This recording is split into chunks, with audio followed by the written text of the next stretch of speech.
नवरात्रि कब से मनाई जाने लगी?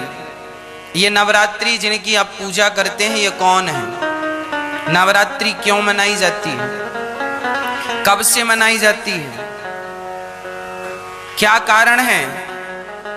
तो आपको बताएं, भगवान श्री कृष्ण के जन्मोत्सव से ही नवरात्रि का भी उत्सव चालू हुआ।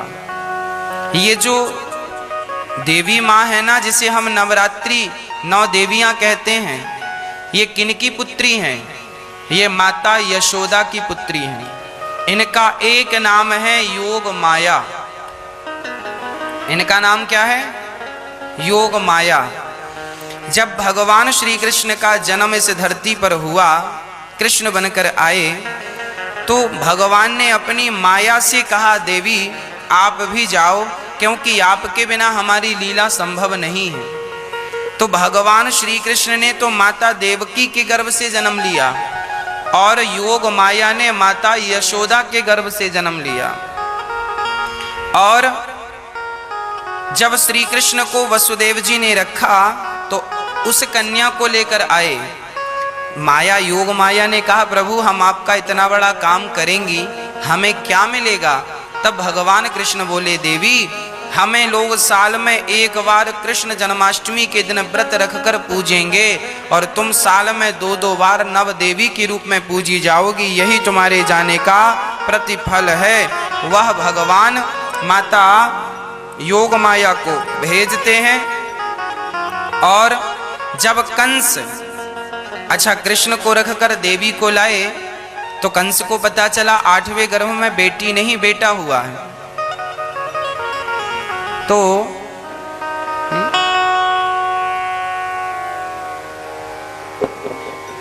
कंस ने पत्थर पर पटक दिया, हाथ से छूटकर वो अष्टभुजाधारी बन गई दुर्गा और बोली, मूर्ख तुझे मारने वाला प्रकट हो चुका है। और वही अष्टभुजाधारी देवी आज वर्तमान में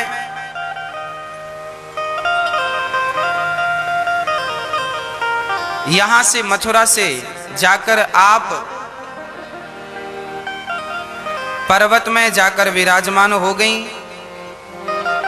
मुझे स्थान का नाम विस्मरण हो रहा है। उत्तर प्रदेश में मिर्जापुर, कौन सा पर्वत है? हाँ, विंध्यवासिनी, विंध्याचल पर्वत ना, विंध्यवासिनी मैया के नाम से वो जानी जाने लगी। और वहां पर मैया जी विराजमान हो गई। वह माता यशोदा की पुत्री हैं। तो वह 9 देवियों के रूप में जानी जाने लगी। प्रथमम शैलपुत्री चा, प्रथमम शैलपुत्री चा अर्थात पहली आर्ज के दिन, प्रथम दिन किसकी पूजा होती है? माता पार्वती की पूजा हो। शैलपुत्री अर्थात जो हिमालय है, हिमालय की पुत्री माता पार्वती। पहले दिन माता पार्वती की पूजा होती है। वही माता पार्वती दूसरे दिन, द्वितीयम ब्रह्मचारिणी, दूसरे दिन अर्थात द्वितीया कल वही माता ब्रह्मचारिणी के रूप में हम पूजेंगे, वो पूजी जाएंगी। तृतीयम चंद्र घंटेति, चंद्र घंटा के नाम से वह तीसरे दिन पूजती हैं। चौथे दिन कोषमांडा के नाम से, 5वें दिन स्कंध माता, 6वें दिन कात्यायनी, 7वें दिन कालरात्रि, 8वें दिन महागौरी और 9वें दिन सिद्धिदात्री। ऐसे बड़े प्रेम से ये नवरात्रि का पर्व मनाया जाने लगा। यह दुर्गा को आप राधा रानी कह सकते हैं, सीता जी कह सकते हैं, पार्वती कह सकते हैं, सरस्वती कह सकते हैं, लक्ष्मी कह सकते हैं, जो मन आए वो कहिए। एक सज्जन हमसे बोले, गुरुजी हमने उनसे कहा राधे कृष्ण का जाप किया करो। तो उन्होंने कहा, महाराज जी हम तो माता जी के पुजारी हैं। अब हम क्या करें? आज हमारे हिंदू धर्म में सबसे बड़ा कन्फ्यूजन है, वो कन्फ्यूजन दूर हो नहीं रहा है। हम बहुत प्रयास करते हैं कि आपको समझाएं तो आप तो समझ लेते हैं, आपका कन्फ्यूजन तो दूर हो जाता है, पर जो नहीं सुनते वो बेचारे कन्फ्यूज रहते हैं। हमने कहा आप राधे कृष्ण जपा करो, सीताराम सीताराम जपा करो।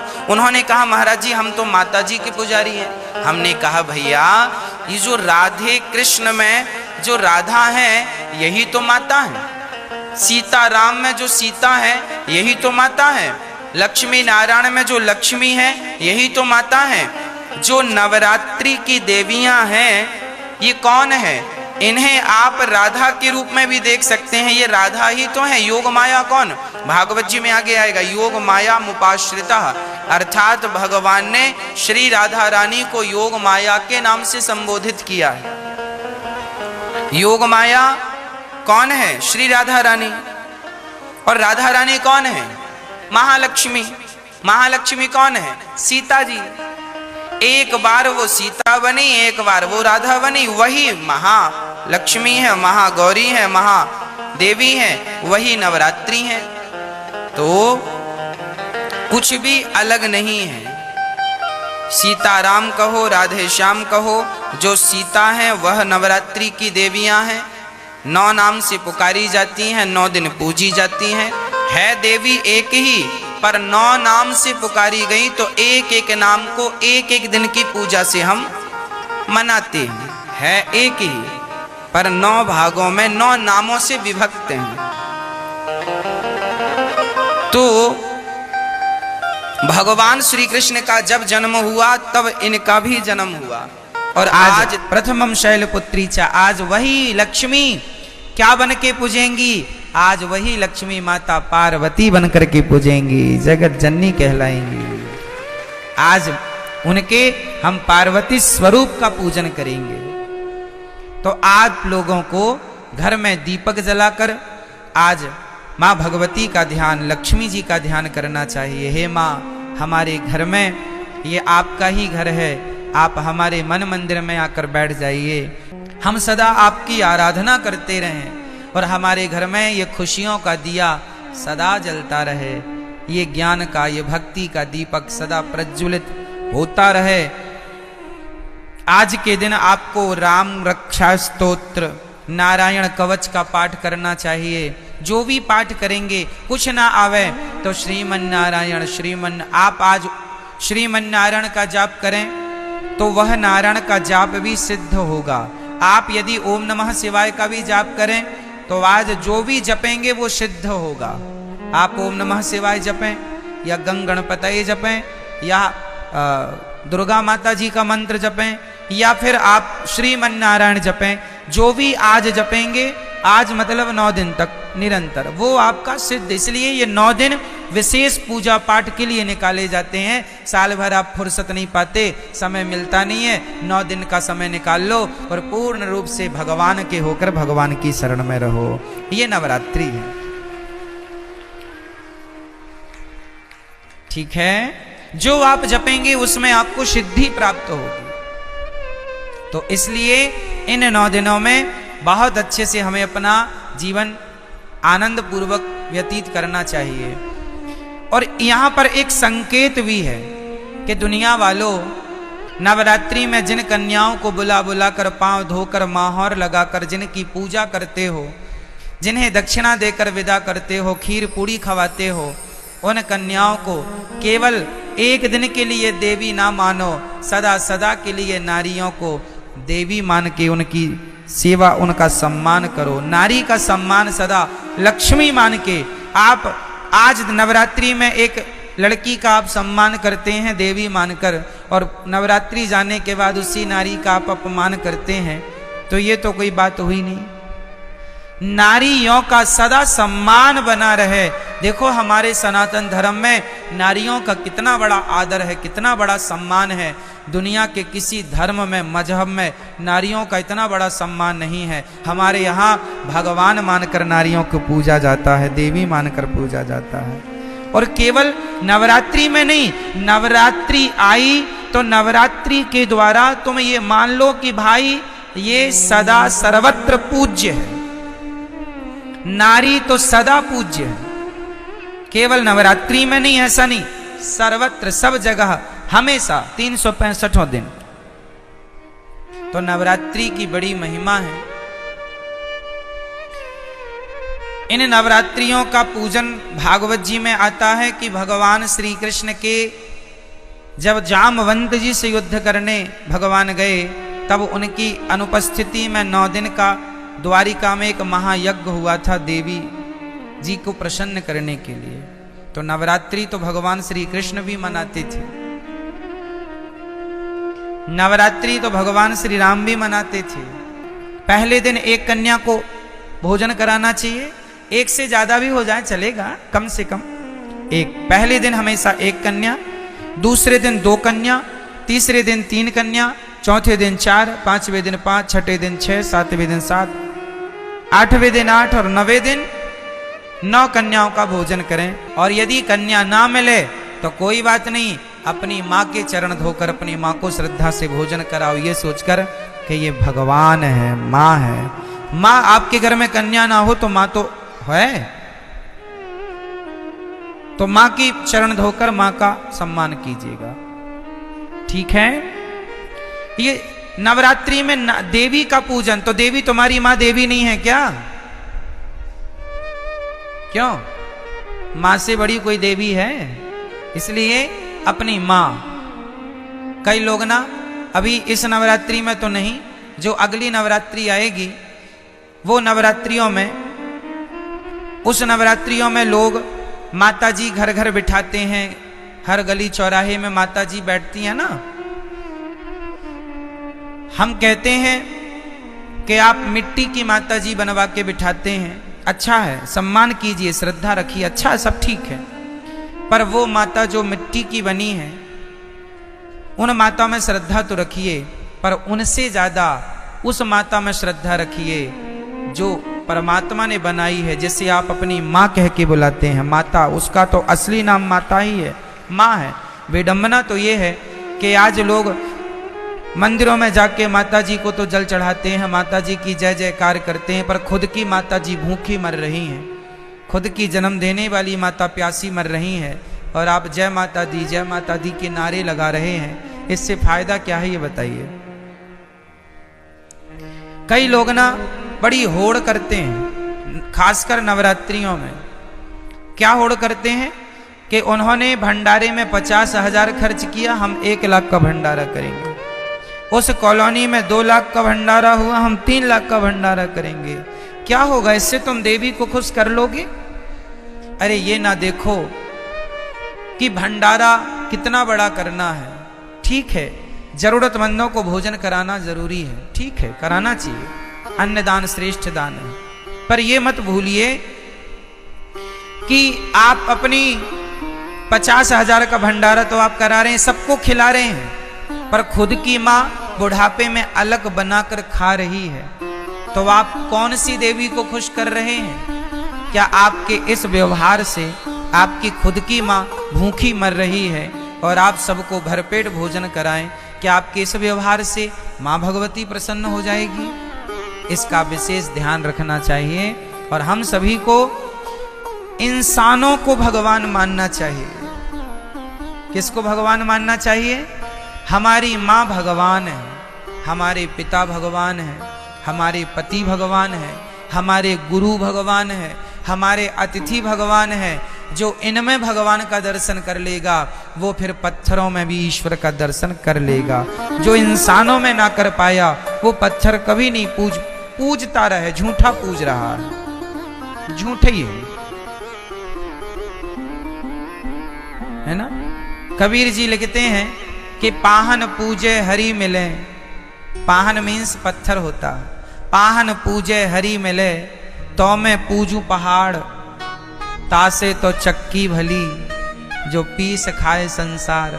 पत्थर ही पूजना है तो तुम्हारी चक्की भी पत्थर की होती है, उसी को पूज लो, क्योंकि वो तो कम से कम तुम्हें आटा देती है पीस के। पत्थर ही पूजने हैं तो चक्की को क्यों नहीं पूजते? तो पत्थर पूजने की बातें नहीं है हमारे सनातन धर्म में। हमारे यहां मंदिर बाद में बने हैं। सनातन धर्म की गहराइयों को समझना पड़ेगा। कई लोग कहते हैं सनातन धर्म में तो पत्थर की पूजा होती है। ना जी, हमारे यहां पत्थर की पूजा नहीं होती। किसकी पूजा होती है वो मैं आपको आज स्पष्ट कर देता हूं। सुनो, हमारे वेद कहते हैं, पहला वाक्य है मातृदेवो भव, पितृदेवो भव, आचार्य देवो भव, अतिथि देवो भव। ये 4 वाक्य वेद का पहला मंत्र है। ये वेद यहां से शुरू होते हैं। पहली आज्ञा वेदों की क्या है? मातृदेवो भव, मां को भगवान मानकर सेवा करो, ये वेदों की पहली आज्ञा है। पिता को भगवान मानकर उनकी सेवा करो, ये वेद की दूसरी आज्ञा है। अतिथि को भगवान मानकर सेवा करो, ये तीसरी आज्ञा है। और गुरु को भगवान मानकर सेवा करो, ये चौथी आज्ञा है। अब सोचो, ध्यान से समझना, जो व्यक्ति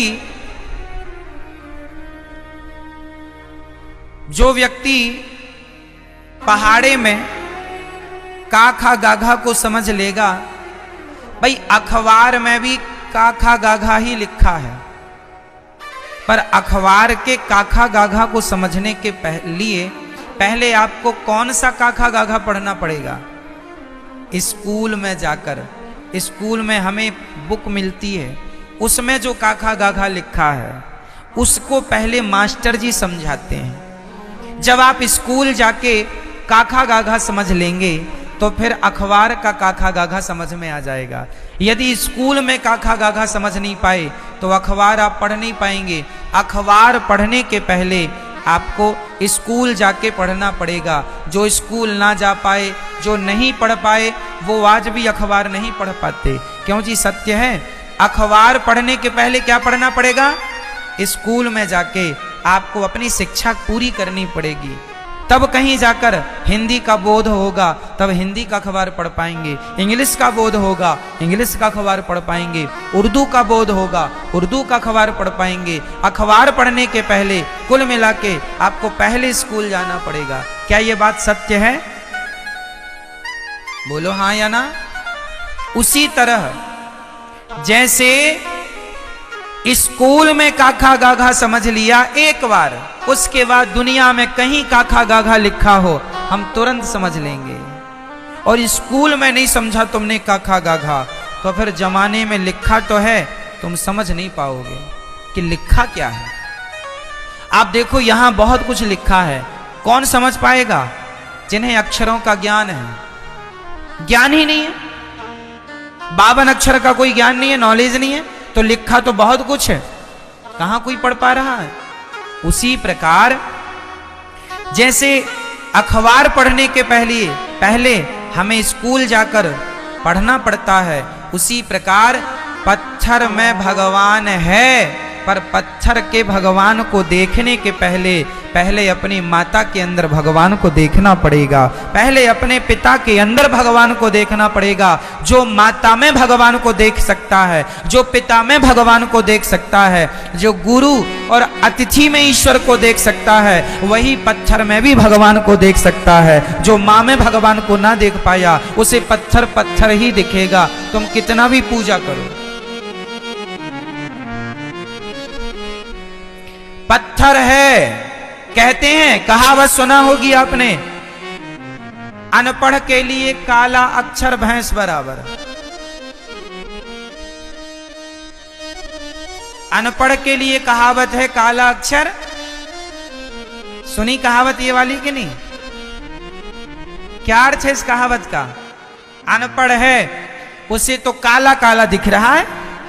भाई पुस्तक लिया तो अखबार लिया है, बस अब काला काला, क्या काला काला पूत दिया। अरे पगले उसमें बहुत कुछ लिखा, लेकिन क्या करे, अनपढ़ है, काला अक्षर भैंस बराबर। उसे काला नजर आता है, उसे काले में अक्षर नजर नहीं आ रहे हैं क्योंकि पढ़ा नहीं है। उसी प्रकार जिसने अपनी माता में भगवान को ना देखा उसे तो काला पत्थर ही नजर आएगा, उसे भला पत्थर में भगवान कैसे नजर आएंगे। जिसे माँ में भगवान दिखता होगा, जो चैतन्य वस्तु में भगवान को देख सकता है, वही जड़ वस्तु में भी ईश्वर को देख सकता है। माँ चैतन्य है कि जड़ है? बोलो जोर से। मेरी माँ, पीछे वाली मैया, आज नवरात्रि मौन व्रत तो नहीं है आपका? डे बोले हम चुप्पा ही टाप रहेंगे महाराज। मां चैतन्य है या जड़ है? जोर से। और पत्थर चैतन्य है या जड़ है? मां चैतन्य है जबकि पत्थर जड़ होता है।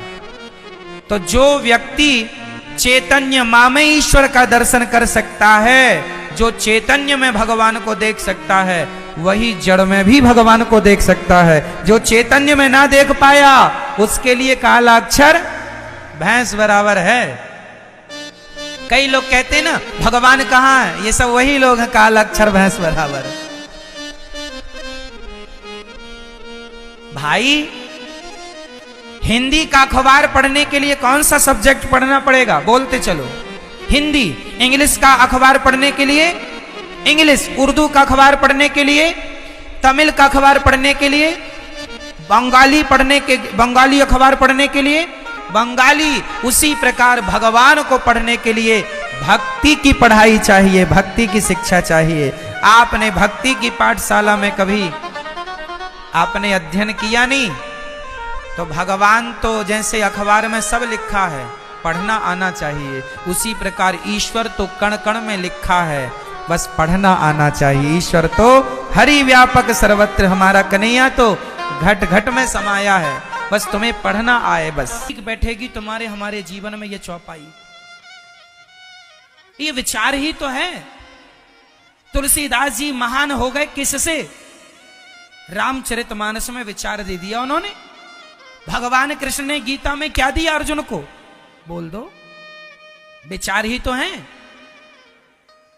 क्यों, क्या भरा है गीता में? ज्ञान भरा है, हर प्रकार का विचार है। कर्म योग, सांख्य योग, भक्ति योग, सारा विचार है। इसलिए शुद्धि, बुद्धि, अन्न, मन, जितना पापी आदमी, आप एक काम करो, किसी वैश्या के घर जाना, बिल्कुल लिखित में दूंगा मैं, आपको प्रैक्टिकल करके देख लेना। किसी वैश्या के घर जाना और वैश्या के घर जाकर उसके घर रोटी खा लेना। यदि वैश्या की रोटी खाओगे तो जब तक तुम्हारे पेट में रोटी रहेगी तब तक तुम्हारे अंदर विषय वासना जरूरत से ज्यादा होगी, क्योंकि रोटी वैश्या की है। किसी चोर के घर रोटी खा लेना, तुम्हारा भी मन चोरी का ना बन जाए तो कह देना, प्रैक्टिकल करके देख लेना।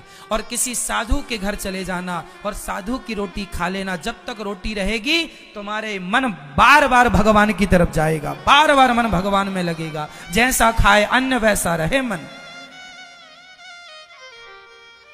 ये बताओ, आप गौरी गोपाल जी की रसोई में रोज प्रसाद पा रहे हैं, ये बताओ। आप यहां वृंदावन है तो आप अपने घर में थे, तब आप लोगों के विचार ज्यादा शुद्ध थे कि वृंदावन में आप लोगों के विचार ज्यादा शुद्ध हैं? बताइए, आप अपनी प्रैक्टिकल करके बताओ, मेरी बात नहीं। आप यहां हो तो घर की अपेक्षा आपके विचार यहां ज्यादा पवित्र हैं, हाँ या ना? कितनों की बात ये है? हाथ उठा के बताओ। सबके है ना ये? क्यों? क्योंकि यहां रोटी ठाकुर जी को भोग लगकर आती है, यहां का वातावरण भक्तिमय है, इसलिए यहां की रोटी आप खाएंगे तो भक्तिमय ही बनेगी। यहां के तो होटल ढाबा में भी लहसुन प्याज का प्रयोग नहीं है साहब। जो अच्छे ढाबा होटल यहां के हैं, वहां तो यहां होटल ढाबा में भी लहसुन प्याज का प्रयोग नहीं है। हमारे गुरुजी बताते हैं कि वृंदावन की जो सब्जी मंडी है, इस मंडी में लहसुन प्याज नहीं बिकता था, वो तो अब बिकने लग गया कुछ वर्षों से, अभी कुछ वर्षों से। नहीं, यहां की मंडी में लहसुन प्याज नहीं आता था। ब्रज मंडल के अंदर, वृंदावन सीमा के अंदर कोई शराब, मांस, मटन, अंडा, मुर्गी की कोई दुकान नहीं मिलेगी आपको। ये वृंदावन है, कोई दुकान नहीं है यहां। वातावरण शुद्ध है, इसलिए आप भी अपने घर का वातावरण शुद्ध कीजिए, आप भी अपना आहार विहार खान पान रहन सहन बोल चाल संगत अच्छे लोगों के संग बैठना सीखिए, अच्छी बातें करना सीखिए, फिर देखिए जीवन में क्या क्या मिलता है। भगवान का पहला विवाह हुआ रुक्मणी जी से, दूसरा विवाह जामवंत जी से युद्ध करके उन्हें संतुष्ट किया, दूसरा विवाह भगवान का सत्य जाम्बवती से हुआ, तीसरा विवाह सत्यभामा से, चौथा विवाह भगवान का यमुना जी से, पांचवा विवाह भगवान का मित्रविंदा से, छठवां भगवान का सत्या से, सातवां भद्रा से, आठवां लक्ष्मणा से। भौमासुर नाम के एक दैत्य ने 16,100 कन्याओं को बंदी बनाया। भगवान से गुहार लगाई कन्याओं ने, हमें आजाद कीजिए। भगवान ने उन कन्याओं को जेल से मुक्त किया और उन कन्याओं से कहा देवियों अपने अपने घर जाओ। भगवान ने जब उन कन्याओं ने कहा अब हमें कोई स्वीकार नहीं करेगा, तब भगवान ने उन कन्याओं से विवाह किया। कई लोग कहते हैं भगवान ने इतने सारे विवाह क्यों किए?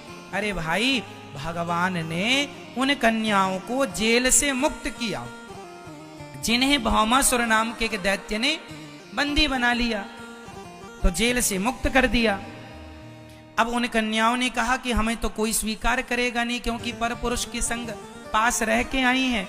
इसलिए जिन्हें कोई स्वीकार नहीं कर रहा था, उन नारियों को जिसे समाज गंदी निगाहों से देख रहा था, उन नारियों को सम्मान के साथ पत्नी बनाकर सम्मान देने का काम भगवान ने किया है। तो क्या गलत कर दिया? भगवान ने अपनी मर्जी से तो एक भी विवाह नहीं किए, ये तो सब इमरजेंसी विवाह जो कहती गई कन्याएं हमारा आपके सिवा कोई नहीं, भगवान स्वीकार करते गए। रामावतार में राम जी सबको मना करते गए, अभी नहीं, मर्यादा पुरुषोत्तम हूं, अभी नहीं, अभी नहीं, सब द्वारिका सब द्वापर में आना। तो सब त्रेता वाले ही इस द्वापर में अपना आज कन्फर्मेशन कर रहे हैं, सब वेटिंग में थे, सब कन्फर्म हो गए। 16,108 विवाह कन्फर्म हो गए। हर रानी से 10 बेटा और 1 बेटी हुई है भगवान की। इतना बड़ा परिवार, ठीक है। इसके बाद भगवान ने अनिरुद्ध का विवाह उषा से कराया, बाणासुर का भी भगवान ने उद्धार किया है। राजा नृग पर कृपा की, पांड्रक काशीराज द्विद पर भगवान ने कृपा की है।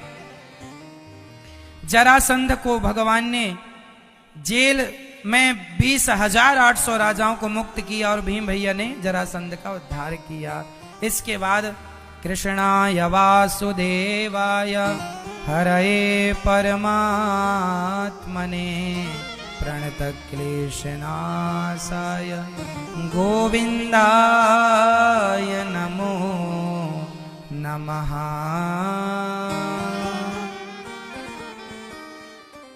जरासंध का उद्धार हुआ भीम भैया के द्वारा। शिशुपाल दंतवक्र का सबका शाल्व का उद्धार हुआ है।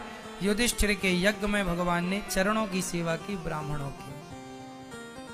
भगवान के एक परम मित्र का नाम था सुदामा। कृष्णस्यासीत् सखा कश्चित् ब्राह्मणो ब्रह्मवित्तमः विरक्त इंद्रियार्थेषु प्रशांतात्मा जितेन्द्रियः। भगवान के एक परम भक्त का नाम था सुदामा। गरीबी बहुत थी। सुदामा जी ने कभी शिकायत नहीं की कि प्रभु आपने ये नहीं दिया, वो नहीं दिया, ये नहीं मिला, ना कोई शिकायत। जो मिला है बहुत है। सुदामा जी अपने भिक्षा मांगते, ब्राह्मण को धन केवल भिक्षा। देखो अपने अपने धर्म का ना निर्वहन करना चाहिए।